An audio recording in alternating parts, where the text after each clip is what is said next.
श्री रघुवरनाथाय तत्पम तत्पुरुषोत्तमं तत्वं ब्रह्म तत्कालीनं समं प्रवाह श्री गुरुचरण कमलेभ्यो नमः।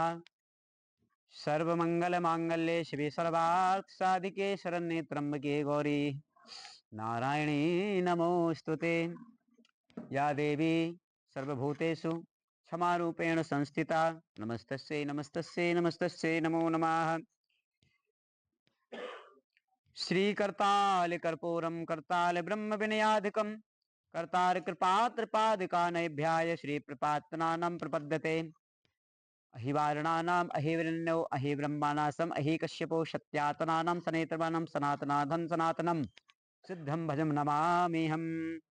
ओम करताल मध्ये करताल ब्रह्म विनयायकां विनुयोगाः सिद्धियोगाय तम सपे सत्यानामं नगरक्षामं सिद्धमते हनुमते वी सिद्धेश्वराय नमो नमः।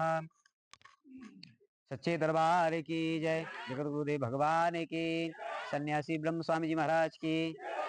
यथा तत्र जिन मनुष्य के अंदर 5 आदतें होती हैं, बिस्तर की सुरक्षा नहीं, उल्टे सीधे अपने मकान में जूते फैला के रखना, अपनी किचन में जूठे बर्तन रखना, दूसरी पूजा पाठ में गंदगी रखना, 4 चीजें। 5वीं पात्र में हाथ धो के भोजन करने के बाद हाथ धो देना। ऐसा मनुष्य बहुत गरीब होता है। ऐसे मनुष्य को चंडाल राहु केतु की घर की ग्रही दशा 20 साल तक उस मनुष्य को खाती रहती है। बीमारी, एक लगना, एक गिरना, एक उठना, एक गिरना। ये आज पंचद्रव्य के बारे में हम आप सबको अवगत कराते हैं। 5 आदतें छोड़ दो, जीवन में अगर उन्नति चाहिए, ये आदिशक्ति की ही परम आज्ञा है। 5 आदतों को त्याग कर दोगे, कभी भी निराशा आपके हाथ नहीं लगेगी। उन्नति, पद प्रतिष्ठा, जीवन में शैली, आपकी संतान भी बुद्धिमय प्रकट होगी। जय श्री राम। गुरुदेव भगवान की जय। 3 चीजें जीवन में सदैव नोटिस करना: अनीति, व्यवहार और कुआचरण। देखा कुछ आप लोगों ने है, हमने कुछ और है। झूठा, अनीति के शब्द में झूठा बोल दिया, इसलिए तुम्हारा कभी भला नहीं होगा, ना मेरा होगा। अनीति की बात बोलने पर कल काल होगा, हमारे तुम्हारे लिए होगा, लेकिन इसके समान कोई युग भी नहीं है। ये तुरंत निर्णय देता है युग। व्यवहार, तुम्हारे साथ किसी ने भलाई कर दी और उसके लिए लाठी डंडा मारने के लिए दौड़े, अगर वो समझाने की बात करता है, ये हो गया अव्यवहार। इसमें भी तुम्हारा ही नुकसान होगा, उसका तो तुमने अपमान कर ही दिया। तीसरा, बुद्धि। वो बोलो, बाड़ी ऐसी बोलो जिसको कभी कड़वी ना लगे। चिंतन ऐसे हिसाब से बोलो, ऐसा चिंतन करो, सदा आपका हृदय पवित्र रहे, आपका हृदय में दुख ना हो, दूसरे के हृदय को वेदना ना पहुंचे। यही रामाश्रय शब्द है, यही रामानंदाय संप्रदाय के नियम है, यही जगत जननी के नियम है। इन्हीं नियमों पर भी जो चलता है, न उसके घर भूत प्रेत की परेशानी, न उसके घर में कभी लक्ष्मी की हानि, न उसके घर में कभी बालाजी की अनुकृपा रहती है। बालाजी सदैव उसके घर में खड़े रहते हैं। सिद्धेश्वर भगवान की जय। सिद्धेश्वर बालाजी महाराज की। 2 चीजें, एक होता है क्रम और वचन। जो मनुष्य, जो स्त्री, जो बालक, जो कन्या अपने क्रम का खंडन करके कोनो जीवन में, जैसे विद्यार्थी जीवन है, गृहस्थ जीवन है, नौकरी वाले का जीवन है, व्यवसाय करने वाले व्यापारी का जीवन है, अगर क्रम से किया गया वो कर्म नहीं करता है, सदैव उसे नुकसान का सामना करना होता है। उसका एक क्रम होना चाहिए, उसका एक टाइम टेबल, दिनचर्या होना चाहिए, तब वो आगे बढ़ता है। वचन, कहीं आपका काम हो जाता है, चाहे वो अध्यात्म का क्षेत्र हो या किसी नौकरी को लेकर, किसी कंपनी को लेकर, किसी व्यवसाय को लेकर, या कहीं आप व्यापारी हैं, तो वहां वचन झूठा मत दो। शनि को वचन प्यारा वह लगता है जब कोई नीति की बात कहो। अनीति की बात बोलने से, कि क्योंकि धंधे में तो झूठ चलता है स्वामी जी, तो झंडे में झंडे व धंधे। अगर तुम धंधे में झूठे बोले तो शनिदेव के पड़ेंगे तुम पे फंदे। झूठे बोले धंधे और शनिदेव के पड़े फंदे, इसलिए वही करोड़पति बनाएंगे।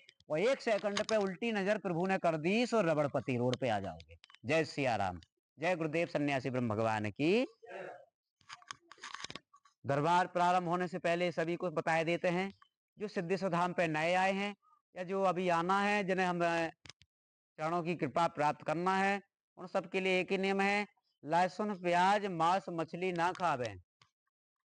और मताई बहन जितने भी हैं, सिद्धेश्वर प्रभु की आरती करने वाली स्त्री क्रोध ना करे, क्रोध करते समय भोजन ना बनावे, क्रोध करते समय खुद भोजन ना करे, ना मेहमान को ना करावे। ऐसे घर में भी बहुत दरिद्रता होगी, क्योंकि ये सिद्ध भगवान है।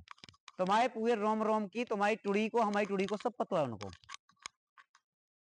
ये कौन है, क्या कर रहा है, किस लिए आया, इसको क्या दिक्कत, का फलानो फलानो। मांस मछली मदिरा जहां होती है दरिद्रता तो रहेगी ही, लेकिन भगवत कृपा से वंचित हो जाओगे। भगवान की आप पे कृपा नहीं बरसेगी। चाहे कितनों सुंदर कांड पढ़वावे, रामचरित पढ़े, लेकिन गलत आचरण करने से दादा गुरु महाराज की कृपा नहीं होगी। जो क्षत्रियों के सम्राट हैं, छत्रपति सम्राट, जिनका ये भरत वंश है, जिनके नाम से नाम पड़ा भारत, समुच्चय आर्यवर्त के स्वामी हैं वो। आर्यवर्त में ही रामचंद्र जी ने जन्म लिया, चंद वंश में श्री कृष्ण ने जन्म लिया। इसलिए जो प्रथम सम्राट हैं, उन्हीं की ही गद्दियां पूरे भारत में विकसित हैं, पूरे विश्व में उन्हीं के नाम से सबका कल्याण होता है। उन्हीं की ये फैलाई सारी जगह सिद्धियां हर हर कण के रूप में, कहीं सिद्धेश्वर के रूप में, कहीं बागेश्वर के रूप में। ये सब हमारे दादा गुरु की उतरी पहने हैं। क्षत्रियों के सम्राट प्रजापति, दूसरे प्रजापति महाराज दक्ष हुए, जिन्होंने अहंकार के कारण अपनी ही बेटी का यज्ञ में दहा संस्कार कर दिया। वही सती इंज्ञान पिंड के रूप में भगवान नारायण ने सुदर्शन से इनकी देह का परितायन किया। परितायन करने के बाद माताएं कि जहां जहां शरीर के अंग गिरे टुकड़े, वो पिंड के रूप में हो गए, इसलिए महाशक्ति पीठ बन गई। गले का हार गिया मैहर वाली शारदा हो गई। बामनी पीठ आ गई महागौरी, सिद्धियों का अनुवरण करके भगवान को लेके, हजारों करोड़ सन्यासियों को लेकर, करोड़ों सिद्धों को लेकर के मां परमेश्वरी के रूप में व्याख्यात हो गई। इसलिए नाम उनका सिद्धेश्वरी पड़ गया। सिद्धियों को दिया, सिद्धियों के कारण से तुम्हारे परेशानियों की हल कर रही, तुम्हारे दुख हर रही, तुम्हारे निवार कर रही, बाजन हाँ संतान दे रही। जिन्हें भूत प्रेत की समस्या है, भौतिक अध्यात्म मनोविज्ञान की जिन्हें परेशानी, उनके लिए भैरव जी भगवान विराजमान है। ये सब पूरी 3 शक्तिपीठ है, ब्रह्मा विष्णु महेश, आदि देव महादेव, आदि नारायण, आदि प्रजापति दक्ष। इन तीनों की महापीठ विराजमान है। सारे जितने सन्यासी भारतवर्ष में पुज रहे हैं, समस्त महस्तमजन, सब इनकी संतान है। जितने कलकारी सन्यासी, जितने अखाड़े, सब माता के आदेश पे ही चलते हैं। इसलिए हम तुम तो टिकत नहीं है, ना हमारी तुम्हारी औकात नहीं है। झाड़ूदार हैं, झाड़ूदार रहेंगे, ना कोई सरकार हो सकता है। सरकार भगवान राम है, सरकार हनुमान जी हैं, सरकार भोलेनाथ हैं। मनुष्य सरकार नहीं बन सकता है। चाहे सोने के पैजना पहन लो हम, चाहे चांदी के हार पहन लो, सरकार नहीं बन जाएगी भेष धरने से। सरकार भगवान है। सिद्धेश्वर नाथ की जय।